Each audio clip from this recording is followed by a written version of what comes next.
Nita Mukesh Ambani cultural सेंटरमध्ये आत्ता संध्याकाळी आम्ही कवी जातो तेव्हा हा कवी ग्रेस यांच्यावरचा सांगीतिक नाट्य अभिवाचनाचा कार्यक्रम सादर केला।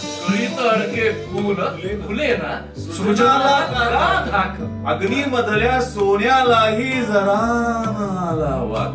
तिथे आम्ही तिसऱ्यांदा परफॉर्म केलो आणि दरवेळेचा आमचा अनुभव असा आहे की विलक्षण प्रयोग होतो या ठिकाणी। टेक्निकल सपोर्ट जो आहे ना इथला, म्हणजे लाईट्स विषयी आहे, साऊंड विषयी आहे, ही अत्यंत उत्तम रीतीने बांधलेली आहेत।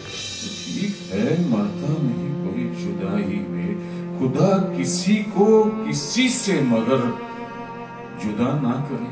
आम्ही सगळ्यांनीच केले तिन्ही प्रयोग आणि त्या प्रत्येक प्रयोगामध्ये काहीतरी गंमत जाणवत राहते, अप्रतिम अशी मजा येते।